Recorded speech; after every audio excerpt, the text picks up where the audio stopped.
Hey guys, it's Core Ross and Wimble 6 News, and today we're going to be talking about release dates, test servers, and delays. And I've always been an advocate of the 3-week test server in Rainbow Six Siege, but for over the last year the test server has been 2 weeks, with only a few that have actually been delayed overall. And there's also people who would love to get rid of the test server entirely. So we're going to break down the history of the test server and where we sit now and what might happen in the future. So we'll begin with why the test server became a thing in the first place, and it all started with Operation Velvet Shell. This was the last season before the test server was introduced, and it is probably the reason the test server was introduced, because it launched entirely broken. You could just walk up to mirror windows, melee them through the glass, and destroy the canister on the other side. So a huge bug that should never have made it into the game. And I do these days look back on Velvet Shell with rose tinted glasses as being pretty much one of the best seasons Rainbow Six Siege ever released, and of course introduced one of the most transformative operators at the time. But this did instigate the introduction of the test server, which came with Operation Health the following season. Operation Health of course deleted the Polish season. Hopefully the Polish people actually get a season someday, but it was deleted, and as a result Operation Health was born, and the test server was also born with this season. This then led into Operation Blood Orchid, with the release of 3 operators that season, with Legion, Ying and Ela. And this season had a single week of test servers. Then we have Operation White Noise. This had a 4-week test server, followed up by Operation Chimera with a 2-week test server, then Operation Parabellum with a 2-week test server plus 2 extra days as it launched on Thursday. And although it is rare for a season not to launch on a Tuesday, it does happen. Then we settled into a pretty regular 2-week test server with Operation Grim Sky, Operation Wind Bastion, and then Operation Burnt Horizon was 2 weeks, but it actually had an extra day on it as it launched on a Wednesday. And then the cycle changed with Operation Phantom Sight that had a 3-week test server. Now what's important to mention here is back then there was no release date. So when the test server went for 3 weeks, it was not delayed, air quotes, because there was no release date. So it was just a longer test server. So there was no official delay, but of course, from our perspective, it was definitely switching from a 2-week to a 3-week. And although it wasn't an official delay, it was definitely not planned. Then we went on to Operation Ember Rise with a 3-week test server. This one again launched on a Wednesday. We had Operation Shifting Tides, 3-week test server. Operation Void Edge, 3 weeks. Operation Steel Wave, 4 weeks. And then Operation Shadow Legacy, 3 weeks with a couple of extra days as it launched on a Thursday. Then Operation Neon Dawn, this was a 3-week test server. Crimson Heist was a 3-week. And then North Star was a 3-week test server, and it was also one of the rarest launches ever as it launched on a Monday.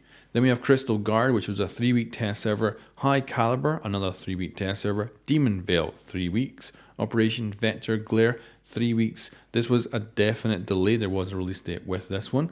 And then Operation Brutal Storm, 2 weeks. Operation Solar Raid, 2 weeks.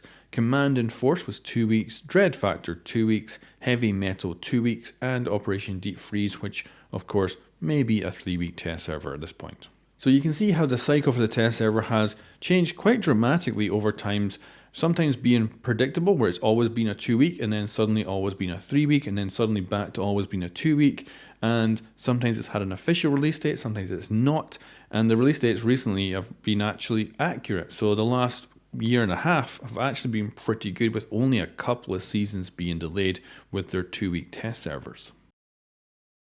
But then let's talk about the quality.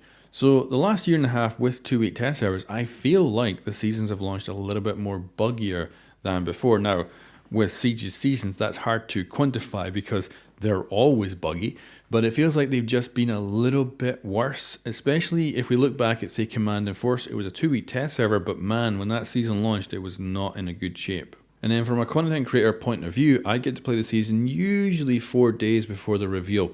And it's quite clear from the build that we get that the game has just only got to the point of being playable, and the one that ends up in the test server is just a little smidge better, with a few of the major problems patched out.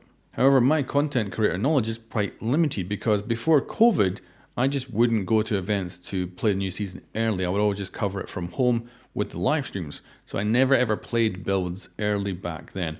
apart from I think Paris Major and one Gamescom. That was it. So for me, my knowledge of this stuff only really starts after COVID, when everything went remote, and then I was actually able to play the new season early instead of just playing it on the test server like everybody else. Now, another side of the argument is to completely abolish the test server, just get rid of it entirely and just have a reveal and then release it. And of course, that means that the hype that was built up from the teasers and all that will go straight into the season launch, and you'd probably end up with a much bigger spike in players at the start of the season. And instead of having the test server where the hype dies down, you would then just have that continuous hype going into the new season and potentially be a lot better for content creators and other things. But I think the game would just be really broken if that was the case. And that's why I advocate for pushing the test server to 3 weeks. But obviously the developers are very much going for the 2-week test server right now. And we've seen that obviously it changes between 2 and 3 weeks in a cycle every couple of years. So maybe I'll go back to 3 weeks in some time. The recommendation I would have would be do not release a release date for the new season, but also don't make it vague as in you don't have any idea of when it's coming out. So you'd have your reveal. You would say, right, it's on the test server on Tuesday or Monday or whatever. And then you would say, we're planning to have a 2-week test server or we're planning to have a 3-week test server to give everybody a ballpoint of when it's probably coming out, but you don't have to be specific. Now, of course, this is kind of going back to the days when you just didn't have launch dates for Rainbow Six Siege and you wouldn't find out until the actual launch day. And they have, unfortunately, delayed the seasons on the days that everybody thinks it's coming out. And you would have holidays booked off. Streamers would have their schedules set in stone that they're going to go on and play Siege that day in the new season. And then that very freaking day, maybe even an hour before it was supposed to come out, they would be like, all right, we're delaying it. So that kind of stuff is horrible. And of course, with Operation Deep Freeze, that was even made worse by actually launching the patch on Xbox. So they delayed it so late that Microsoft actually put out the patch as they were told to originally by Ubisoft. And then Ubisoft went, actually, we're not going to launch it today. So, this is by far one of the worst launches so far. And we'll see when it actually comes out. At this point in time, there is no release date. So I would recommend that when they reveal the new season, they simply say, we're going to have a 3-week test server. Now, if it ends up being that they get everything fixed in 2 weeks and they can release it in 2 weeks, then do that and it comes out effectively early. And then, of course, if they do need to push it for the 3 weeks, then it's coming out on time. Now, I certainly will give them this. In the last year and a half, they have managed to actually release the new season in that 2-week time frame, and only a few have been delayed. But still, I think the quality has gone down since they dropped down to a 2-week compared to a 3-week test server. Then there's also another argument against the 3-week test server, which is that there's just no players after the first week. The next 2 weeks are just dead.